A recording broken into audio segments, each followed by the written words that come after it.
चले।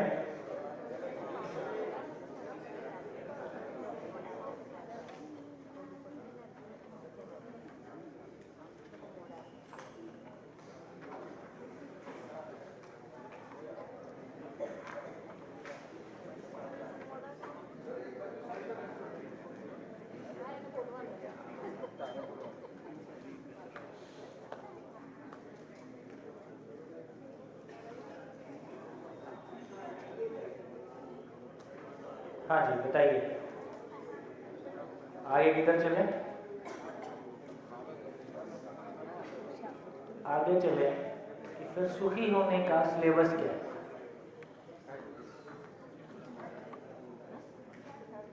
क्या समझने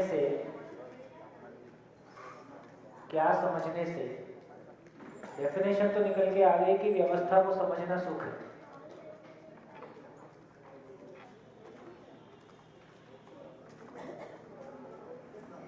हो जाए सही हो जाए, कोई बात नहीं।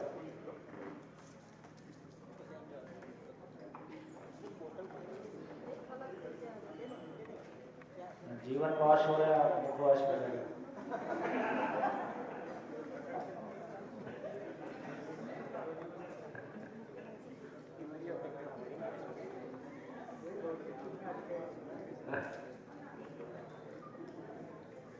चले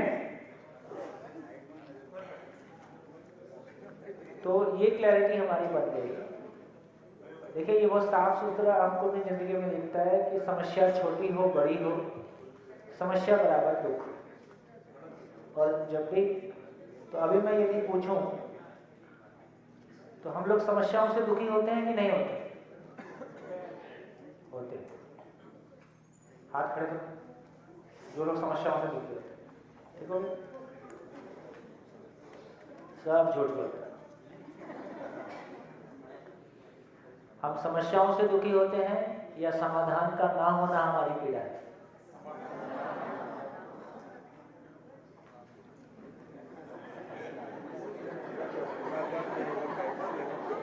वो तो पता ही है। पता ही है तो हाथ क्यों उठाया? पता ही नहीं। अच्छा वो तो पता ही है।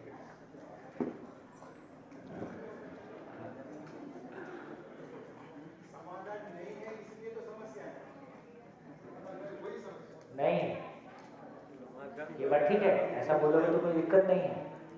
लेकिन अभी यदि आपने अच्छा बोल दिया, अभी हमारा सोचने का जो तरीका है वो प्रॉब्लम सेंट्रिक होता है कि सॉल्यूशन सेंट्रिक होता है? इसको देखिए तो हमारा सोचना ही अभी प्रॉब्लम सेंट्रिक होता है। मेरी इसकी वजह से प्रॉब्लम है, इसकी वजह से प्रॉब्लम है, राजनीति की वजह से प्रॉब्लम है, या किसी व्यक्ति विशेष की वजह से प्रॉब्लम है। तो हमारा सारा सोचने का तरीका प्रॉब्लम सेंट्रिक होता है। थोड़ा सा भी शिफ्ट कर देते हैं कि प्रॉब्लम सेंट्रिक केवल निर्णय पूर्वक कि मेरे को प्रॉब्लम सेंट्रिक नहीं होता है, मेरे को सॉल्यूशन सेंट्रिक होना है, तुरंत आप देखते हैं कि चीजें बदल जाती हैं। तो एक तो ये बात की क्लैरिटी हमारी बन रही है कि मैं समस्याओं से पीड़ित नहीं होता, समाधान का ना होना, सॉल्यूशन का ना होना मेरी पीड़ा है। ठीक। मैं घटनाओं से सुखी दुखी नहीं होता। घटनाओं को कैसे परसीव करता हूं, कैसे लेता हूं, जैसे एक ही घटना से सभी लोग एक समान दुखी होते हैं क्या? ऐसा नहीं है। जिनको हम बहुत सामान्य लोग मानते थे किन्हीं घटना विशेष में वो बहुत सामान्य रह जाता है, जिनको बड़ा विशेष मान रहे थे वो किसी घटना विशेष में बहुत कमजोर साबित हो जाता है। ऐसा भी देखने में आया था। तो इसका ये मतलब हुआ कि घटनाएं मेरे सुख दुख का कारण नहीं है। मेरा सोचने का तरीका और जैसा मैं चाहता हूं। एक समय था जब मुझको जॉब की तलाश थी और बस जॉब मिल जाए तो एक समय था जब जॉब कैसे छूटे इस चिंता में 3 महीने में 3 kg वेट लूज हुआ। जॉब कैसे छूटे, ठीक हो गया। तो ना जॉब मिलना सुख था क्योंकि मैंने की है, ना जॉब छूटना सुख था क्योंकि मैंने छोड़ी है। सुख कहां था? अपनी पूर्णता, अपनी अपूर्णता से पूर्णता समझ में आ जाए, सुख सही अर्थों में समझ में आ जाए, व्यवस्था समझ में आ जाए, है ना। सुख कहीं और था। उसके पहले कुछ भी कर लिया, कितने भी उठा पटक कर ली, है ना, लेकिन बात नहीं बनी। इसका मतलब है कि मैं समस्याओं से दुखी नहीं होता। एक ज्योतिषी ने मेरा हाथ देखा कभी, जब आदमी का बुरा टाइम आता है ना, तो अपन कोई ना कोई ज्योतिषी के पास जाते हैं, वो बैठे बोल रहे। और कभी कभी ज्योतिषी का भी बुरा टाइम,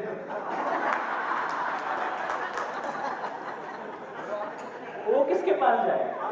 और उसको पता ही है इसमें ज्यादा साथ नहीं, वो आपके पास आएगा।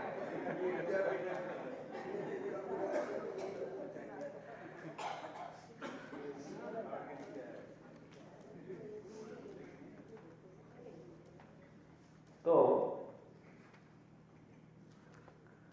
खैर, तो सार इतना है कि अभी वर्तमान में भी जो ज्योतिषीय गणित है, क्योंकि ज्योतिष खुद बेचारा जिंदा रहने के धरातल पे होता है,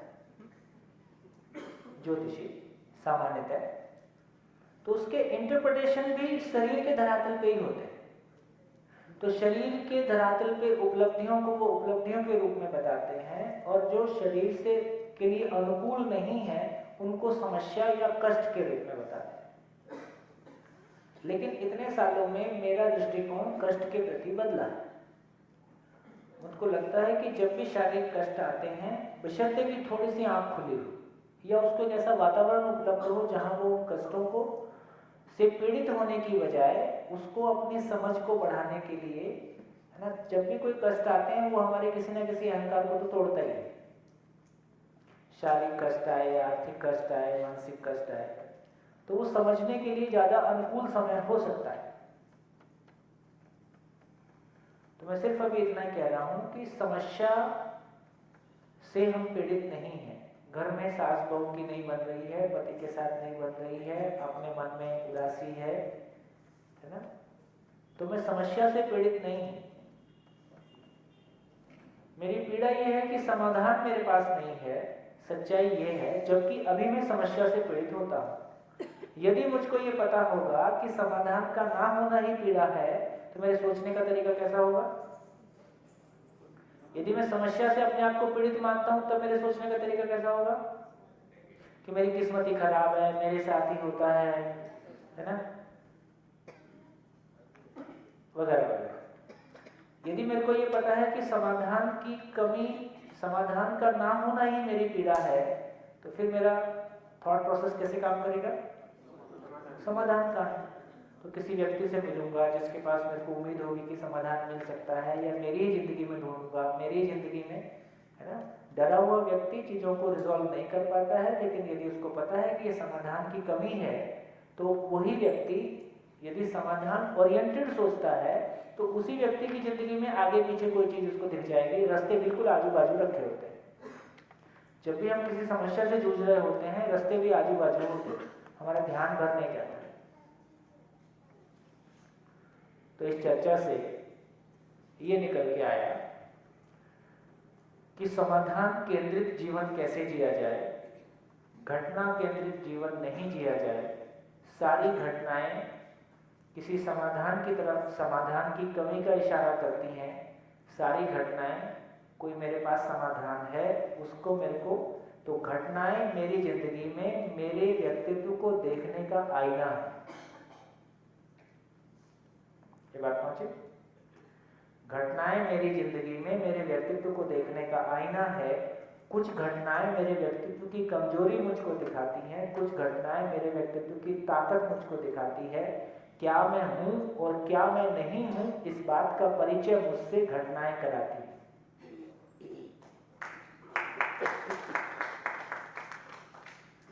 यदि इस तरह जिंदगी को देखना शुरू करते हैं तो फिर हमको ये पता चलता है कि पूरी जिंदगी कोई शनि किसी को तंग करने के लिए नहीं। शनि की 7.5 आती है ना, अब शनि को और कोई काम ही नहीं, आपके पीछे पड़ा है।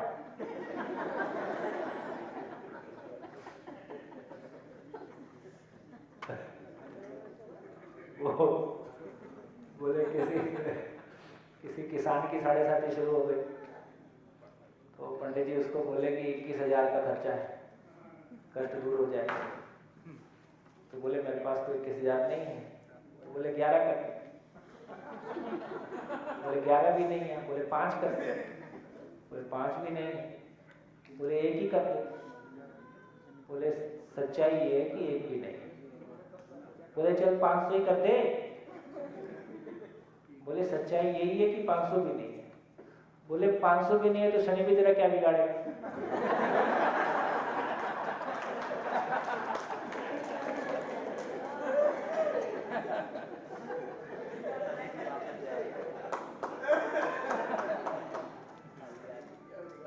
ऐसी बात।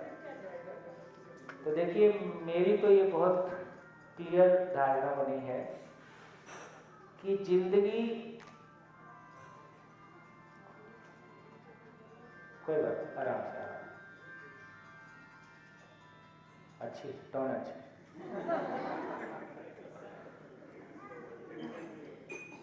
हाँ जी, काम की बात। मेरी ये स्पष्ट धारणा बनी है,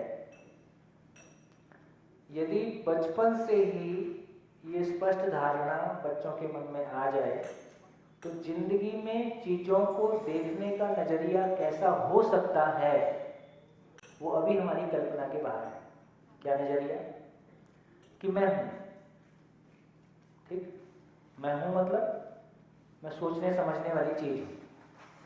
ये जो सोचने समझने वाली चीज है, ये किसी भी परिस्थिति को कैसे हैंडल करता है, ये किसी भी परिस्थिति में सारे ज्ञान का इतना ही मतलब है कि आदमी संतुलित रहे। परंपरा ने कहा भी, लाभ हानि, क्या बोला, यश अपयश, आप बताओगे ठीक से। हाँ, क्या बोले? माइक बोलो। देखिए, इस शिविर में कोई इस वेश में आ गया तो मतलब बहुत ईमानदार आदमी।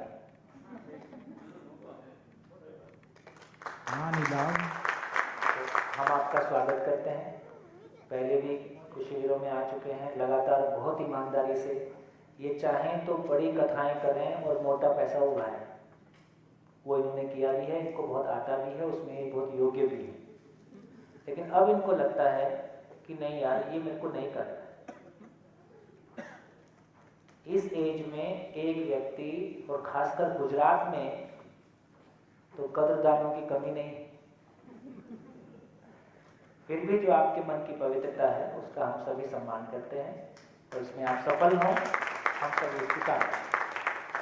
हाँ, वो हानि लाभ जीवन मरण यश अपयश विधि हाथ है, ऐसा हानि लाभ मतलब ये 6 चीजें जो है वो ब्रह्मा के हाथ में है, सब है। हानि लाभ जीवन मरण यश अपयश, ये किसके हाथ में? विधि हाथ मतलब ब्रह्मा के हाथ में है। विधि हाथ, यानी कि हानि कितना हो जाएगा, कब लॉस कितना हो जाएगा, लाभ कितना मिल जाएगा, और यश कब मिलेगा, अपयश मिलेगा, ये सब ऐसा। और ब्रह्मा कहाँ रहते हैं? ब्रह्मा यहीं रहते हैं। तो उसका एड्रेस मिल जाए तो उन्हीं से बात कर ले भाई। अपना विचार ही ब्रह्मा। ठीक, तो लास्ट तक आपको उनका एड्रेस मिलेगा। ठीक, तो इसका मतलब ये है, देखिए अभी भी हम देखें हमारे आसपास ऐसे लोग मिल जाएंगे जो किसी बहुत हानि के समय में बहुत संतुलित रहे, किसी बहुत यश अपयश की घटना में किसी ने सुसाइड कर लिया और कोई व्यक्ति बहुत आराम से उसको निकाल लिया। इसका मतलब है कि ब्रह्मा जी कोई ऐसी चीज नहीं है जो किसी एक पे मेहरबान होते हैं दूसरे पे नहीं होते हैं, कोई भेदभाव तो नहीं होगा। ये तो सामान्य बुद्धि से समझ में आता है।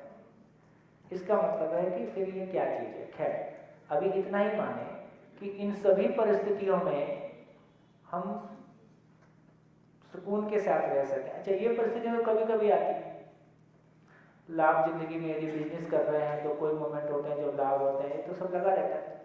ये तो जब लाभ चलता रहता है तब भी अपन परेशान रहते हैं, अब उससे पीछे कैसे रह गया, उससे आगे कैसे निकलना है। तो आदमी को दुखी होने के लिए किसी दूसरे की जरूरत नहीं है, एक ही काम है जिसके लिए वो सेल्फ रिलायंट है। दुखी होने के लिए आदमी अपने पैरों पे खड़ा है, उसको किसी दूसरे की जरूरत नहीं है। तो उसका जो सोचने का तरीका है, तो यदि मुझको ये समझ में आता है कि मैं हूं और मुझ में सोचने समझने की ताकत है, और किसी भी व्यक्ति के साथ, किसी भी घटना के साथ, किसी भी परिस्थिति में मैं कैसे चीजों को हैंडल करता हूं, यही मेरे खुश होने का, यही मेरे, तो मेरा स्वयं के प्रति विश्वास बना रहे, मेरा विश्वास नहीं टूटे, तो ये मेरा विश्वास बना रहे, तो सारी परिस्थितियां मेरे विश्वास को जांचने का, मेरे विश्वास को पुष्ट करने का और मुझको और दूसरों को समझने का, तो पूरी जिंदगी का हर क्षण मेरे लिए लेसन है। पूरी जिंदगी का हर क्षण मेरे लिए लेसन है, पूरी जिंदगी हर क्षण समझने के लिए है। जो समझ है उसको, उसका प्रमाण पाने के लिए है कि मैं समझा हूं। जो समझा नहीं हूं उसको पहचानने के लिए है कि मैं क्या नहीं समझा हूं, है ना। और जो समझा नहीं हूं उसको समझने के लिए अवसर है। सारी जिंदगी समझने, जीने, समझने का अवसर है। तो जब हम ग्रहों की सारी स्थितियों की बात करते हैं, तो एक प्रकार की स्थिति में एक प्रकार की घटनाएं घटती हैं, दूसरे प्रकार में दूसरे प्रकार की घटनाएं घटती हैं, तीसरे में तीसरे प्रकार की घटनाएं घटती हैं, चौथे में चौथे प्रकार की घटनाएं घटती हैं। कुल मिला के सभी की जिंदगी में सभी प्रकार की घटनाएं उम्र के किसी न किसी दौर में, किसी न किसी पड़ाव में घटती हैं, जो घटनाएं उसके संस्कार के लिए आवश्यक होती हैं। तो इस क्रम में मेरे को सब तरह का क्वेश्चन पेपर मिलता है एग्जिस्टेंस की ओर से। यदि सब एटॉमिक पार्टिकल से लेके गैलेक्सी तक सब कुछ इतना पूर्ण है, इतना परफेक्शन है, कितना परफेक्शन है कि धरती सूरज के चारों तरफ चक्कर लगाती है तो किस गति से लगाती है? ऐसे हमारा एरोप्लेन चलता है तो किस गति से चलता है? 1000 किलोमीटर पर आवर। हमारा एरोप्लेन लगभग 1000 किलोमीटर पर आवर। धरती सूरज के चारों तरफ चक्कर लगाती है, ये पता है हमको। उसकी स्पीड कितनी है?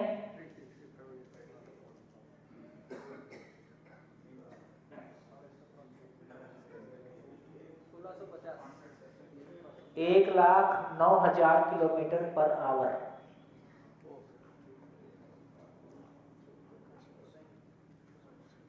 एक 1,08,000 या 9,000 किलोमीटर पर आवर।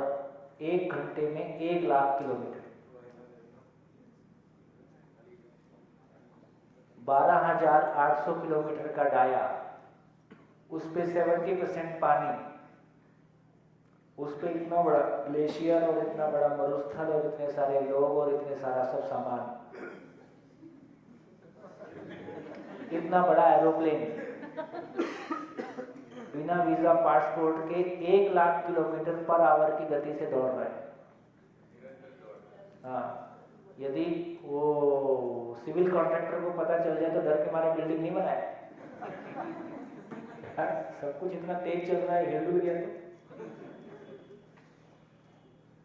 ये सोलर सिस्टम किसी गैलेक्सी के चारों तरफ घूमता है। कितनी स्पीड, किस गति से? 7,20,000 किलोमीटर पर आवर। ठीक।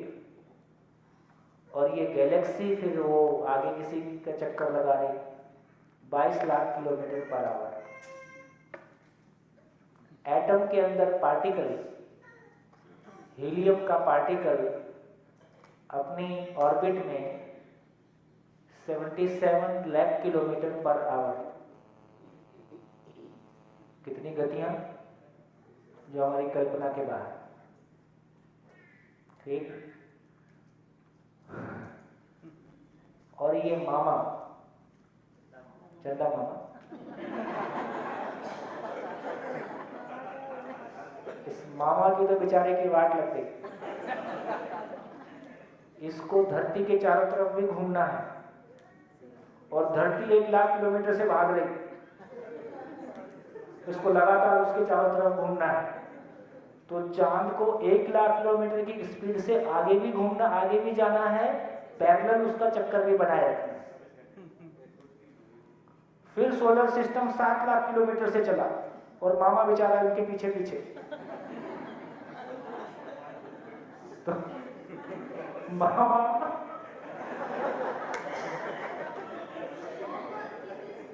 है, मामा मेरे ख्याल से 3600 किलोमीटर पर आवर। सब 3600 नहीं पता है? हाँ, चलो गुड, पास। 3000 लगभग, कुछ कम ज्यादा होगा तो देख लीजिएगा। ठीक है, बड़ा इंटरेस्टिंग है ये सब। तो मेरे को लगता है कि ये सब चीजें बच्चों को कैसे बताई जाए, ये सारे कैलकुलेशन कैसे दिखाएं, इसकी बिल्कुल लाइव वीडियो, जो भी आजकल एनिमेटेड वीडियो, काफ़ी सारे सॉफ्टवेयर हैं जो बिल्कुल क्या बोलते हैं ऑनलाइन, इस मोमेंट पे कौन सा प्लेनेट कहाँ पे है, सॉफ्टवेयर पूरा बताए। ठीक, बहुत कुछ अच्छी चीजें भी आई हैं। जब इतनी बड़ी व्यवस्था इतनी परिपूर्ण है तो एक आदमी की जिंदगी रैंडम नहीं हो सकती।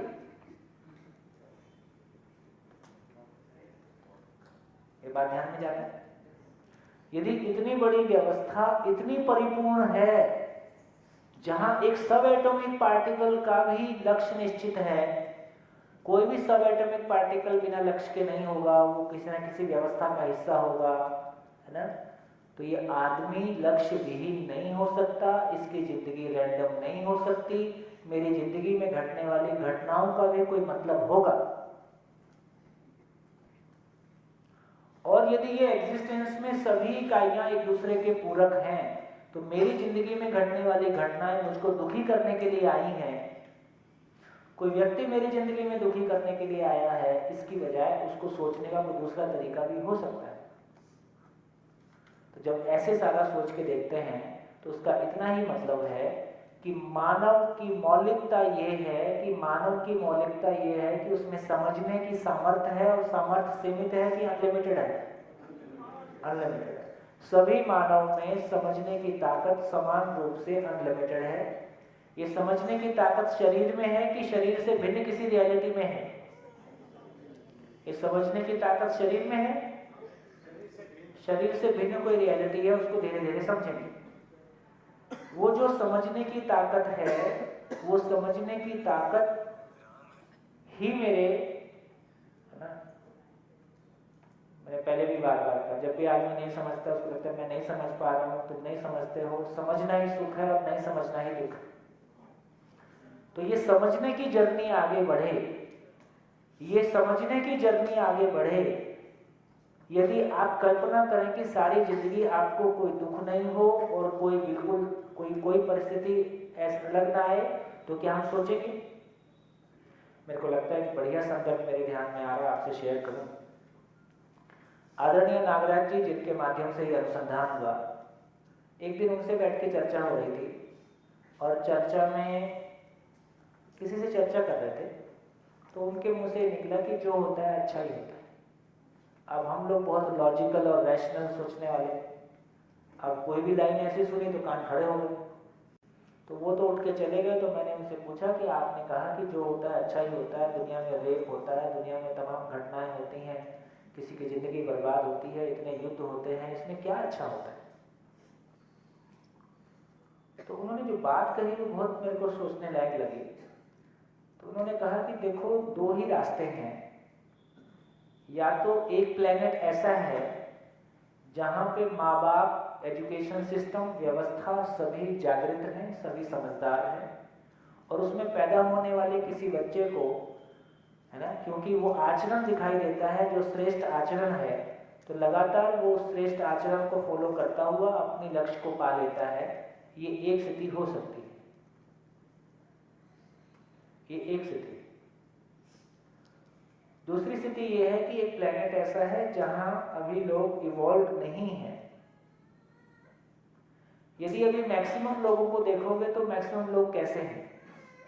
उनको लगता है कि उनके मन के कपड़े मिल जाए, गाड़ी मिल जाए, घूमना फिरना मिल जाए, कुछ खाना पीना हो जाए, इतना हो जाए तो उसको लगता है कि जिंदगी हो गई। ये कौन सा लेवल है?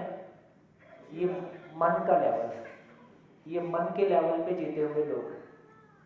फिर कुछ लोग हैं जो अपने विचार के प्रति समर्पित हैं, फिर चाहे वो नक्सली हो गया, चाहे वो किसी विचार विशेष, किसी दूसरे विचार विशेष के प्रति, उस विचार के लिए वो अपना तन मन धन लगा देता है, उसके लिए कोई कष्ट सहन करना है, उसके लिए कुछ और भी उसको करना है, वो सब करता है ना? उसका फिजिकल लेवल का जो कंफर्ट है वो चाहे कम हो जाए, लेकिन वो किसी विचार के लिए समर्पित होता है।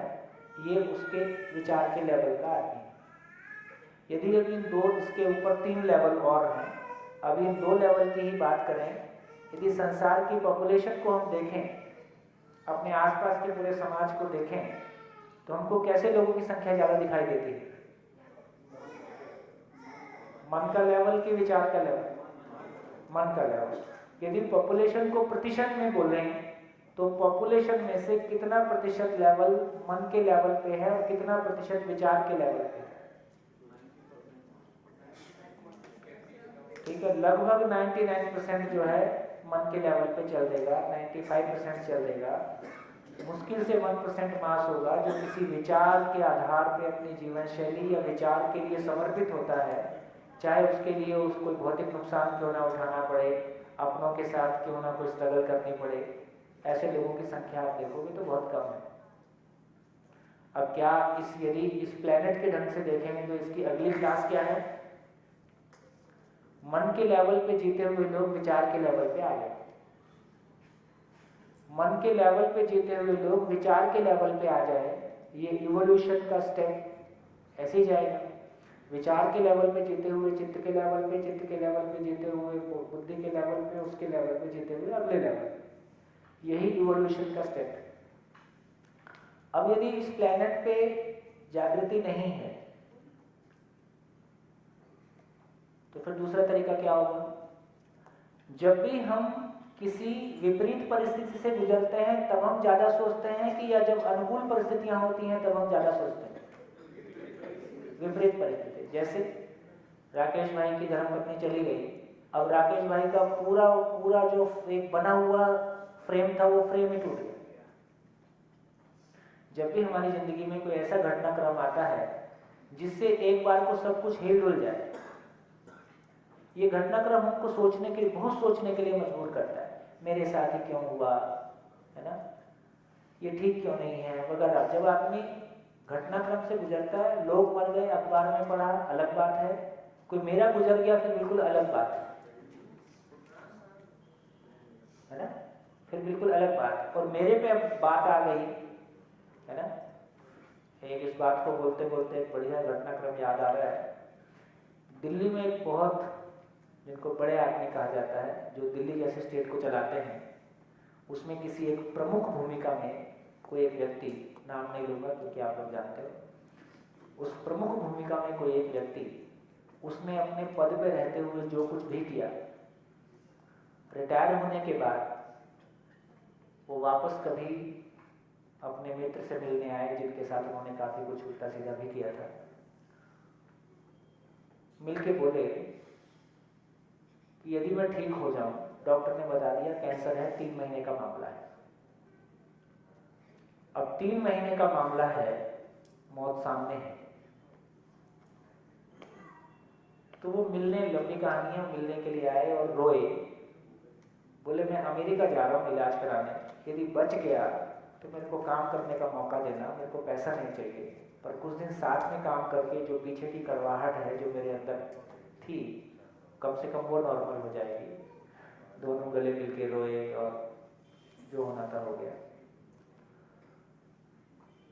घटना में नहीं जाते, लेकिन मैं ये कहना चाहता हूँ कि एक सफलतम इंसान को, जो सांसारिक रूप से सफलतम इंसान था, उस सफलतम इंसान को सारी जिंदगी की उपलब्धियां जो नहीं सिखा सकी, वो उसको एक लाइन में सिखा दी कि 3 महीना शेष।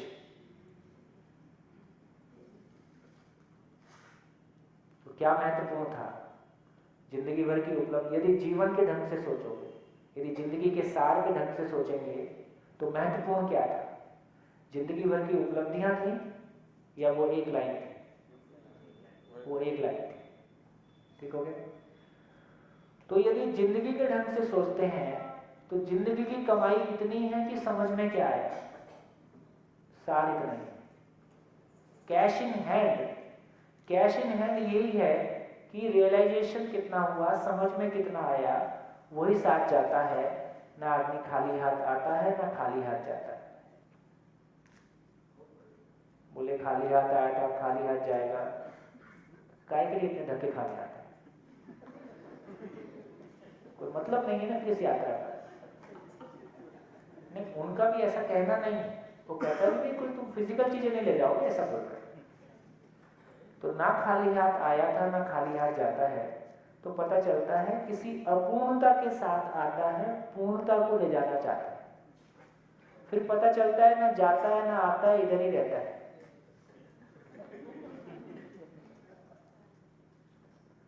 तो मैं अपनी जिंदगी के अधूरेपन से मुक्ति पाना चाहता हूं। मेरी जिंदगी के अधूरेपन से मुक्ति पा जाऊं, उसके लिए यदि घटनाओं से मेरा आमना सामना नहीं होता है, तो इसका मतलब ये हुआ कि आदमी का मन के लेवल पे विचार पे आने का क्या मतलब है? तो विचार पे आने का मतलब इतना ही है कि अब उसके साथ कुछ ना कुछ घटना घटेगी। घटना घटने क्या मतलब है? ऐसा नहीं कि आदमी को कोई सोच समझ के पिटाई कराई जा रही है। मेरे भीतर की नेगेटिविटी वो कहीं ना कहीं आपके ऊपर निकलेगी और आपको परेशान करेगी। आप वापस मेरे ऊपर रिएक्शन करोगे। गलती करने के बाद मैं भी सोचूंगा, आप भी सोचोगे, और कुल मिला के दोनों इवॉल्व होंगे। कुछ घटनाक्रमों को देखते हैं। चाहे नक्सली मूवमेंट है, चाहे उड़ीसा से बहुत सारे जो व्यवसाय के रूप में अग्रवाल समाज का एक बड़ा वर्ग था, उसके अगेंस्ट में आंदोलन हुआ। और आज छत्तीसगढ़ में अग्रवालों की एक बड़ी संख्या है जो उस उड़ीसा से जो भी व्यावसायिक शोषण हुआ उसके विरोध में जो भी स्थितियां बनी। तो कुल मिला के किसी एक व्यक्ति ने अपने तरह से अपनी मानसिकता से कुछ किया, दूसरे ने उसका विरोध किया। जिसने विरोध किया दोनों का आपस में प्रकट हुआ, दोनों को सोचने के लिए बाध्य होना पड़ता है। इस प्रोसेस में सोचने का काम शुरू हो जाता है। तो ये तमाम विपरीत परिस्थितियां, जब बिजनेस डाउन जाता है तो बहुत तरीके से सोचते हैं, जिंदगी में घटनाएं घटती हैं, अपनों से छूटते हैं, तो सारा प्रतिकूल घटनाक्रम हमारी सोच को बहुत तेजी से डेवलप करता है। इस क्रम में हमारा सोचने का क्रम इवॉल्व हो जाता है। तो जो भी घटनाक्रम हमारे साथ घटता है वो हमारे को एक लेवल अप ले जाने के लिए है, बशर्ते कि हम नेगेटिविटी के साथ उस पर अटैक ना करें। तो ये जमाने की रिस्पॉन्सिबिलिटी है, ये माता पिता और शिक्षा की रिस्पॉन्सिबिलिटी है कि वो घटनाओं को कैसे ले।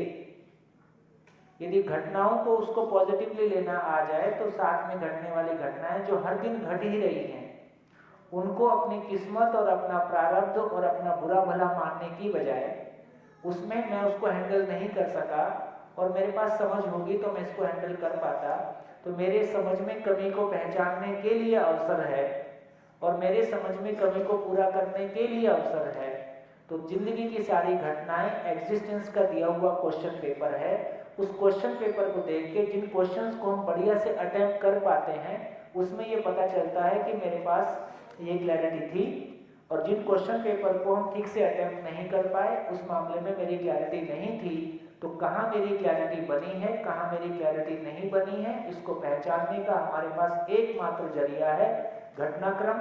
और घटनाक्रम जिंदगी में अलग अलग शेप लेता है ताकि अलग अलग एंगल से, अलग अलग डायमेंशन से मुझको अपनी पर्सनैलिटी के सारे वो 3 डायमेंशन व्यू रहता है ना, ऐसे भी करके दिखाता है, ऐसे भी करके दिखाता है, आगे से भी दिखाता है, पीछे से भी दिखाता है, बर्ड व्यू भी दिखाता है ना। तो मेरी पर्सनैलिटी के जितने कोण हैं उन सारे कोणों का मुझको दर्शन हो सके, और किसी भी हिस्से में अपूर्णता है तो वो मेरे सामने आ जाए, उस अपूर्णता को मैं पूरा कर सकूं, इस अर्थ में जिंदगी का सारा घटनाक्रम है।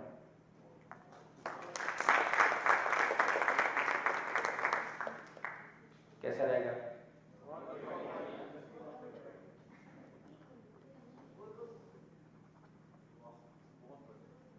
मैंने अपने साथ देखा, जब भी शारीरिक कष्ट आया वो लास्ट में कुछ दे के जाता है।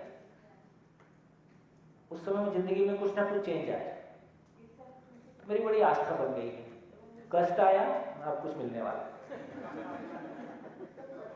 स्वीकार किया जाए। प्रकृति के साथ, नियति के साथ आप झगड़ा नहीं कर सकते, तो जो घटनाक्रम घट ही गया है स्वीकार किया जाए। स्वीकार करने के बाद अब क्या पॉजिटिव करना है उसकी तैयारी किया जाए। फिर रोना गाना करने से कुछ नहीं होगा, मेरे साथ ही क्यों हुआ, मेरे साथ ही होता है। प्रारब्ध, ये जो कहा पिछले जन्मों का वन है, ये बड़ी पॉजिटिव बात लोगों ने डाल दी कि आदमी की झेलने की कैपेसिटी बढ़ गई। अब ये सच्चाई है कि नहीं है ये अलग बात है, लेकिन इससे आदमी की झेलने की कैपेसिटी बढ़ गई। यदि मेरे साथ कुछ गलत हो रहा है तो मेरे ही कर्मों का फल है, चल भाई निपटा ले, तो डिप्रेशन में चल गया। तो इससे आदमी की काफी कैपेसिटी, तो आस्था का डिजाइन एक डिजाइन है जिसमें आदमी के इवॉल्व होने का एक तरह का रास्ता दिखाया गया। अब वो रास्ता हमारे लिए धीरे धीरे छोटा होता जा रहा है, तो अब ये दूसरा शैक्षणिक मार्ग आ रहा है। आप देखिए, जब साइंस का इस तरह से इनोवेशन, इस तरह से साइंस की टीचिंग नहीं थी, तो कितने लोग साइंटिस्ट बनते हैं, कितने लोग सोचते थे। आज हजारों लोग किसी भी एरिया में लगातार सोचने के लिए तैयार हो रहे हैं, हजारों लोग किसी भी एरिया में काम कर रहे हैं। तो जब किसी चीज को हम बहुत ऑर्गेनाइज तरीके से करने लगते हैं, एक स्ट्रक्चर्ड तरीके से करने लगते हैं, तो उसमें लोगों के इवॉल्व होने का, लोगों के तैयार होने का एक क्रम बन जाता है। हमारा अभी आदमी को तैयार करने का क्रम अभी स्ट्रक्चर्ड नहीं है ना, मेन स्ट्रीम नहीं है। यदि ये एजुकेशन में आ जाएगा, यदि ये एजुकेशन के तरीके से हम इसको करने लगेंगे, तो इस पे भी आदमी का ध्यान जाएगा। आज जितने घंटे आदमी केमिस्ट्री पढ़ने में लगाता है, बायो पढ़ने में लगाता है, वो मेडिकल का MBBS का एग्जाम देके पीजी के लिए 12 से 15 घंटे लोग रोज पढ़ते हैं। 12 से 15 घंटे जिंदगी के लिए इतनी मेहनत की जरूरत नहीं। इससे बहुत कम मेहनत में इससे बहुत बड़ी उपलब्धि हो सकती है ना। तो सारा खेल किस बात का है? सारा खेल केवल दृष्टि का है। सारा खेल मैं चीजों को कैसे देखता हूं, मैं चीजों को कैसे लेता हूं, सारा खेल इस बात का है कि हमारी दृष्टि क्या है। तो हम समस्याओं से दुखी होते हैं या समाधान ना होने से दुखी होते हैं? हमारे सोचने का प्रोसेस प्रॉब्लम सेंट्रिक हो या सॉल्यूशन सेंट्रिक हो, सॉल्यूशन इतनी बात से भी बहुत कुछ बदल जाता है। बढ़िया। मैं कुछ काम की बात किया थी, आपको ठीक लगे? ठीक बात कर।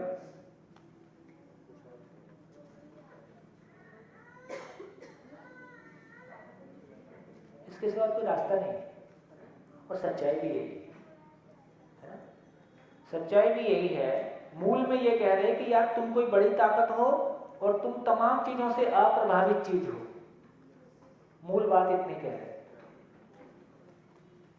एक लाइन की बात कहें तो मूल बात इतनी कह रहे कि तुम कोई बड़ी चीज हो और तुम तमाम घटनाक्रम से कोई अप्रभावित चीज हो, और वो तुम ही हो, कोई दूसरा नहीं है।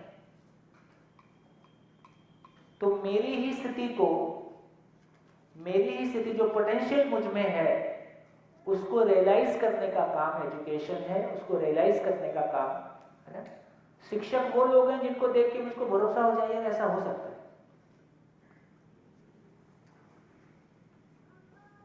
कितना बढ़िया। देखिए, आदमी के बारे में बात करना कोई बहुत खतरे से कम नहीं है जब आप शिक्षा के धरातल पे बात करेंगे। क्योंकि जब आप शिक्षा के धरातल पे बात करेंगे तो हिंदू, मुस्लिम, सिख, ईसाई और तमाम लेफ्ट और राइट और तमाम लोग सामने बैठे, है ना। कोई भी एक बात को करो तो एक आदमी टांग खींचेगा, उसी बात पर दूसरा आदमी, है ना। जिस तरह से हमको भी हमारा भी एक विश्वास बढ़ा अभी दिल्ली में काम करके, है ना, और काफ़ी बड़े मासिस के साथ काम करके, जिसमें सभी तरह के लोग बैठे होते हैं, है ना, सभी तरह के इज़म के लोग बैठे होते हैं, लेकिन सभी अप्रिशिएट कर पाए। दिल्ली में विरोध करना ही सबका परम धर्म है, और जो विरोध कर पाए, विरोध करना ही हीरोइज्म है। सभा में किसी बात को काट देना और बोलने वाले को निरुत्तर कर देना, ये सभा का पहला धर्म है। तो सब तरह के प्रयास होते ही हैं वो उस तरह का। लेकिन काम की बात ये निकली कि हमको पिछले 3 सालों में छोटे मोटे प्रयास जो कुछ होना था हुआ ही, लेकिन जो मास एक्सेप्टेंस मिला, एक मुस्लिम मेरे को आके कहता है कि आप सच्चे मुसलमान हो। मैंने कहा मेरे को भी ऐसे लगता है। एक जैन आके कहता है कि जैन धर्म में बिल्कुल ऐसा ही लिखा है, मेरे को भी ठीक लगता है। तो यदि सही है, वो किसी जैन का नहीं है, मुस्लिम का नहीं है, या वो सबका है, जो सही है वो एग्जिस्टेंशियल है ना। जब आदमी गुफा में था तो वो जैन था कि बौद्ध था, हिंदू था कि मुस्लिम था। जब आदमी गुफा में था तो वो जैन था कि बौद्ध था, वो मानव ही था। तो मानव को समझने के क्रम में ये सारे प्रयास हमने किए हैं। वो ब्रांडिंग इतनी ज़्यादा हो गई कि उसमें से रियलिटी बाहर हो गया, ब्रांडिंग रह गया।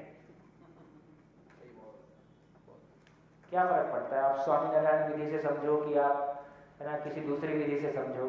सच्चाई तो सच्चाई है, सच्चाई अकाट्य है, सच्चाई नेचर में है, उसको समझने की ताकत मानव में है। सच्चाई वही है जो अपरिवर्तनीय है। सच्चाई किसी महापुरुष ने बनाई नहीं है ना, वो बनी है, कैसे बनी है उसको भी समझने की कोशिश आगे करेंगे। तो कितना आसान हो सकता है फिर, दुनिया कितनी इजी हो सकती है ना। मेरे को दूसरी बात बहुत अच्छी लगती है, वो ऐसे किसी को इंजीनियरिंग में एडमिशन लेना है, और वो सीजी छत्तीसगढ़ बोर्ड से आए कि गुजरात बोर्ड से आए कि एमपी बोर्ड से आए कि इंटरनेशनल बोर्ड से आए, अपना क्या फर्क पड़ता है, एग्जाम पास कर दे, एग्जाम पास कर देगा, एडमिशन ले लेंगे, कितना बढ़िया, कोई दिक्कत नहीं। किसी को मेडिकल साइंस में जाना है तो नीट का एग्जाम है, आप दुनिया भर के किसी भी बोर्ड से आओ, आपको एग्जाम दे दो, एडमिशन ले लो। मैं मानव हूं, इसका कोई एग्जाम नहीं है। अब मैं हिंदू विधि से आया कि मुस्लिम विधि से आया कि जैन विधि से आया कि बौद्ध विधि से आया, उसमें और 36 शाखाओं से आया, एक कोई एग्जाम हो वो पार कर दूं तो मैं मानव हो गया। जैन का उद्देश्य क्या है, बौद्ध का उद्देश्य क्या है, हिंदू का उद्देश्य क्या है, सबका उद्देश्य क्या है, मानव हो जाए। मानव की कोई पहचान नहीं है। एक आईएसआई है, आईएसआई मतलब इंडियन स्टैंडर्ड इंस्टीट्यूट, आपका ध्यान कहीं और चला जाएगा। एक आईएसओ है, इंटरनेशनल स्टैंडर्ड ऑर्गेनाइजेशन। तो किसी भी चीज के क्वालिटी के कोई मापदंड है, उसके आधार पर उसकी क्वालिटी को हम पहचानते हैं। तो लोहे की क्वालिटी कम ज़्यादा हो सकती है, तो किसी भी चीज़ को उसकी गुणवत्ता से हम पहचानते हैं, उसके साथ में जीते हैं। हमारी ज़्यादा परेशानी मशीन के साथ है कि मानव के साथ, मानव के साथ। तो मानव की क्वालिटी के गुणवत्ता के मापदंड क्या हो, इसका भी कोई आईएसआई आईएसओ हो कि नहीं, मानव का भी कोई आईएसआई आईएसओ हो कि नहीं हो, इसकी आवश्यकता है कि नहीं है, आवश्यकता तो है। तो इसलिए यूएचएस की आवश्यकता है। UHS, universal human standards.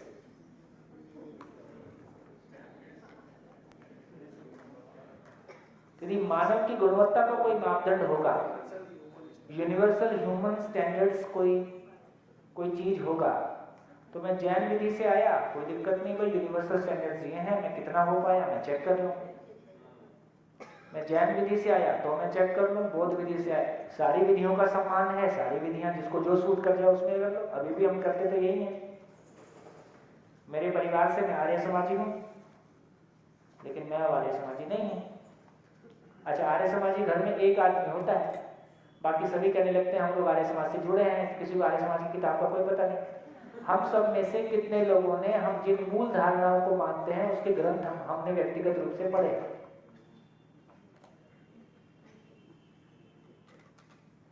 कोई बता दो, घर में नहीं मिले किसी के। ज्यादा हो गया तो घर में अलमारी में घर की शोभा बढ़ाएगा। हम में से कितने लोगों में से हम जिस भी धर्म को मानते हैं उसका मूल ग्रंथ मैंने अथा से इति तक पूरा पढ़ा है, समझा है?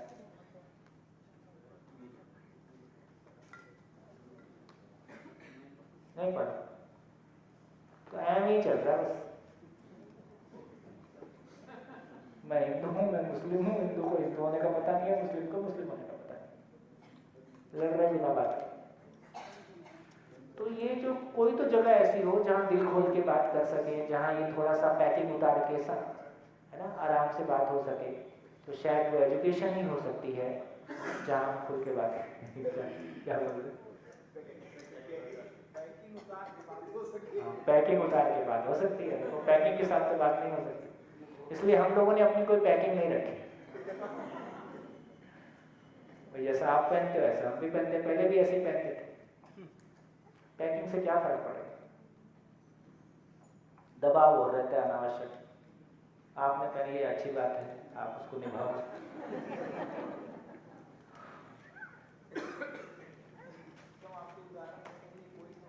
अरे हाँ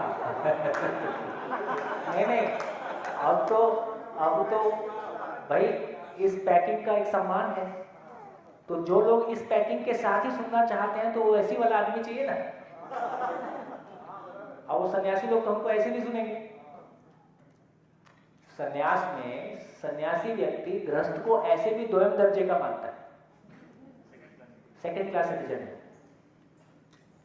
वो। उसको ज्ञान में मतलब आपका ज्ञान कितना भी सही, वो आपको अपने साथ नहीं रख सकता, ऐसा माना ही गया। जबकि बहुत विपरीत स्थितियां हो सकती हैं। एक गृहस्थ बहुत स्टेबल माइंडसेट के साथ हो सकता है और एक सन्यासी बहुत खराब स्थिति के साथ हो सकता है। दूसरे को सहन ही नहीं कर पाता। चलो हम सबकी बात नहीं कर सकते ना, तो सब जगह सारी स्थितियां हैं। मैं तो केवल एक बात कह रहा हूँ ना, उन बातों को। इसका अर्थ ये हुआ कि अब हम जब पॉजिटिवली, जैसे मैंने यूएचएस की बात की, तो यदि हम कोई यूएचएस जैसी चीज को पहचान सकें तो हम सभी विधियों का सम्मान भी कर पाएंगे। तो किन्हीं विधियों को नकारने की बात नहीं है। आज भी हम अपनी स्वेच्छा से अपनी जिंदगी में जिस भी विधि के संपर्क में आए और उससे हमको लाभ मिला, हम उसके साथ चलने लगते हैं। कितने लोग इस सभा में बैठे होंगे जो किसी एक विधि के साथ 5 साल चले, किसी एक विधि के साथ 10 साल चले? ऐसा हो ही सकता है। तो कुल मिला के मैं विधि से चिपकना नहीं चाहता, मैं तो उपलब्धि से चिपकना चाहता हूँ। मैंने इस स्कूल में एडमिशन लिया, इसकी पढ़ाई ठीक नहीं थी, मैंने दूसरे स्कूल में एडमिशन ले लिया। मैंने सीजी बोर्ड में, छत्तीसगढ़ बोर्ड में एडमिशन लिया था, मैंने गुजरात बोर्ड में लिया, गुजरात बोर्ड भी ठीक नहीं लगा, मैंने इंटरनेशनल बोर्ड ले लिया। इसमें क्या दिक्कत है? कुल मिला के मुझको पढ़ना आ जाए, काम की बात तो इतनी है। तो कैसे हम इन सारी विसंगतियों से मुक्त हो सकते हैं? कैसे सरल होके, सहज होके, बिना किसी दबाव के, बिना किसी प्रभाव के, ना किसी से आगे जाना है, ना किसी के पीछे रहना है, पूर्णता के लिए सहयोग देना है, पूर्णता के लिए सहयोग लेना है। ये ब्रांडिंग से, मैं ब्रांडिंग नहीं हूं भाई, मैं मानव हूं, और मैं मानव हो जाऊं इसके लिए ब्रांडिंग है। सफल होती हो सर आंखों में। क्या निष्कर्ष निकला इस चर्चा से? क्या निष्कर्ष निकला?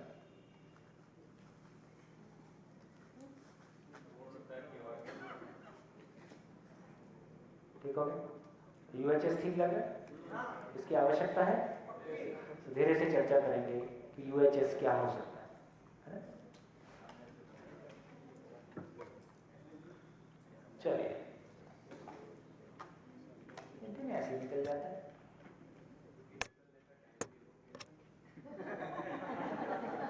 हमारी तो थोड़ी सी वार्मिंग अप हुई है।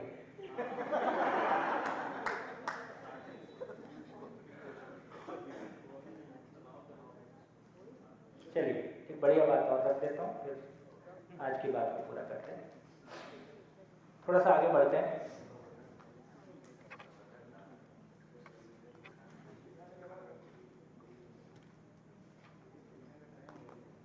थोड़ा सा आगे बढ़ते हैं। अभी तक हमने जितनी बातचीत की है उसमें हमको ये स्वीकार हुआ है कि मानव सुख की निरंतरता चाहता है। सभी मानव, इसको लिखा अशेष मानव। अशेष मतलब उसमें कोई भी शेष नहीं है। और ये भी समझ में आया कि मानव गलती बराबर दुख। जब भी हमसे गलती होती है, किसी को पता चले नहीं चले, लेकिन जब भी हमको ये स्वीकार होता है कि मुझसे गलती हुई है, तो मुझको अच्छा लगता है कि खराब लगता है? खराब लगता है। ये भी यूनिवर्सल है। तो इसका अर्थ ये निकला, तो क्या मानव गलती करना चाहता है? नहीं, क्योंकि गलती करने से वो दुखी होता है और वो दुखी होना नहीं चाहता है, इसलिए मानव गलती करना नहीं चाहता है। तो यहां से एक काम की बात निकल के आई कि मानव मूलतः गलती करना नहीं चाहता है। ये यूनिवर्सल है कि नहीं? ये भी यूनिवर्सल है। चाहता नहीं है, लेकिन करता है कि नहीं करता है? करता है। क्यों करता है? क्योंकि सुख की व्याख्या है, ऐसा बोला? क्योंकि उसकी व्याख्या। तो मानव मूलतः गलती करना नहीं चाहता है, लेकिन करता है। क्यों करता है? वो सुखी होना चाहता है, वो सफल होना चाहता है, वो अपनी आवश्यकताओं की पूर्ति चाहता है। यदि उसको लगता है कि सुखी होने के लिए, सफल होने के लिए, अपनी आवश्यकताओं की पूर्ति करने के लिए गलती करना आवश्यक है और गलती किए बिना ये नहीं होगा, या कभी कभी तो वो सुखी होने का कोई प्रयास करता है अपनी मान्यता से, और जमाना उसको गलती के रूप में पहचानता है। ये ठीक है? ये बात ठीक है?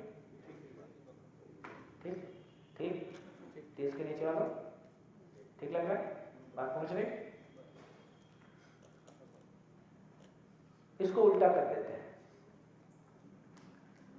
यदि मानव को जीने का ऐसा कोई तरीका उपलब्ध हो जाए जिसमें बिना गलती, अपराध किए हर व्यक्ति सुखी हो सकता है, सफल हो सकता है, अपनी सभी आवश्यकताओं की पूर्ति कर सकता है, तो क्या कोई व्यक्ति गलती करेगा? नहीं करेगा। इसका मतलब हम ऐसी कोई व्यवस्था मानव को उपलब्ध अभी तक नहीं करा पाए हैं, या कोई ऐसी व्यवस्था की स्पष्टता, क्लैरिटी हमारे पास नहीं है जिसमें हर व्यक्ति सुखी हो सकता है, हर व्यक्ति सफल हो सकता है, हर व्यक्ति अपनी सभी आवश्यकताओं की पूर्ति कर सकता है बिना गलती। सफलता सभी चाहते हैं कि कुछ ही लोग चाहते हैं? सभी चाहते हैं। अभी वर्तमान जो डिजाइन है सफलता का, वो सभी लोगों के सफल होने के लिए है कि कुछ ही लोगों के सफल होने के लिए? कुछ ही लोगों के सफल होने के लिए। हर साल हमको 100 IAS चाहिए। IPS कितना चाहिए? उतना ही? 100-150 पूरे देश के लिए? 100-150 IPS चाहिए। इसी तरह से क्लास में कुछ और पोस्ट होंगे। लगभग IITs में, अब जो बाद में IITs खुले हैं उनको तो लोग IITs मान ही नहीं रहे, है ना? सब पॉलिटिकली खोल दिए और उस तरह से कोई बहुत स्टैंडर्ड मेंटेन हुआ है ऐसा लग नहीं रहा है।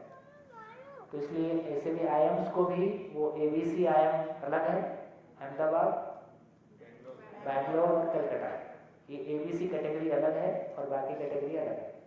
ठीक, अभी भी ये स्टैंडर्ड सब चलता है, नाम बेशक आप रख लो, है ना? तो IITs में कितनी सीट है पहले से तय है, IIM में कितनी सीट है पहले से तय है। केवल एग्जाम लेके ये तय करना है कि कितने लोगों को अयोग्य घोषित करना है।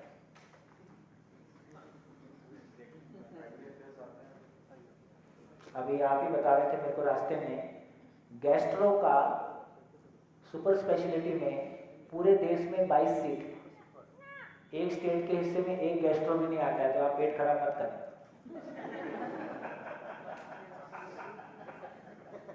व्यवस्था ही नहीं ऐसी है। बढ़ के भी 30 किया होगा और क्या किया होगा। तो पूरे देश में गैस्ट्रो का सुपर स्पेशलिटी के लिए 30 सीटें हैं, 22 सीटें हैं, 25 सीटें हैं, 125 करोड़ पेट के लिए।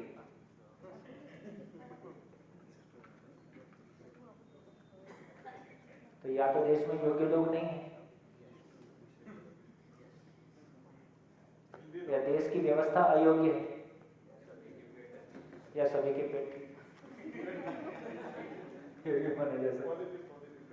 ये भी सोच सकते हैं। तो ये एक अपने आप में सोचनीय बात है। कैसा लग रहा है? फिर से रिपीट करता हूं, मानव मूलतः गलती करना नहीं चाहता है, लेकिन सुखी होना चाहता है, सफल होना चाहता है, अपनी आवश्यकताओं की पूर्ति चाहता है। यदि उसको लगता है कि सुखी होने के लिए, सफल होने के लिए, अपनी आवश्यकताओं की पूर्ति करने के लिए गलती करना आवश्यक है, क्योंकि उसका सुखी होने का दबाव है, सफल होने का दबाव है, उस दबाववश वो गलती कर डालता है। यदि कोई ऐसी व्यवस्था उपलब्ध हो जाए जिसमें बिना गलती अपराध किए हर मानव सुखी हो सकता है, हर मानव की सभी आवश्यकताएं पूरी हो सकती हैं और हर मानव सफल हो सकता है, क्योंकि हर मानव सफल होना चाहता है।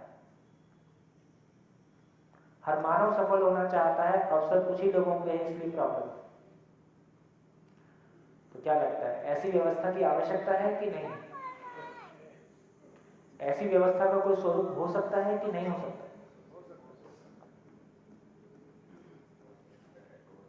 है आवश्यकता इसलिए है क्योंकि नहीं तो प्रकृति अमोह सिद्ध हो जाएगी, मैन्युफैक्चरिंग फॉल्ट हो जाएगा। तो इसका अर्थ है कि ऐसी कोई व्यवस्था है ना, जिसमें सभी सुखी हो सकते हैं, सभी सफल हो सकते हैं, सभी की सभी आवश्यकताएं पूरी हो सकती हैं।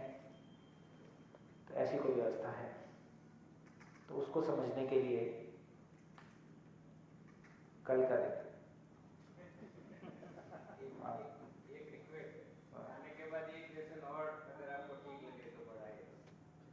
खाने के बाद मुझको तो कोई दिक्कत ही नहीं।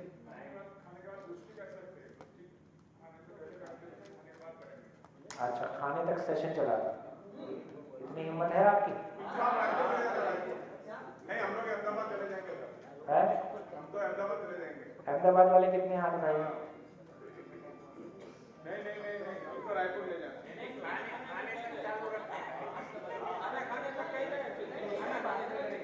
अच्छा, ठीक है। चर्चा भोजन के बाद और 8 बजे तक शिविर।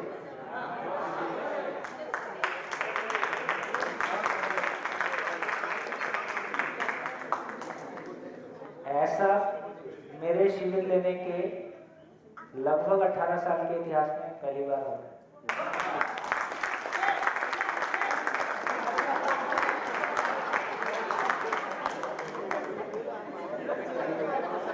इतनी स्वेच्छा से है। आज तो मैरिज एनिवर्सरी है।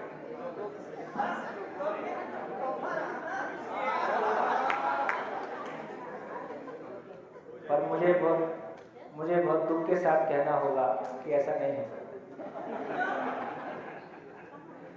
आज मेरी एक छोटी सर्जरी है। एक खेत में काम करते समय एक कांटा लगा था, वो अंदर घुस के टूट गया। पिछले 20 दिन से वो पहले थोड़ा सा स्वेलिंग हुआ, फिर थोड़ा सा नॉर्मल हो गया, लेकिन वो धीरे धीरे गांठ की शेप ले रहा है। तो वो डॉक्टर थी यहाँ पे, तो आज सुरेश जी ने कहा कि उसको ऑपरेट करा देते हैं।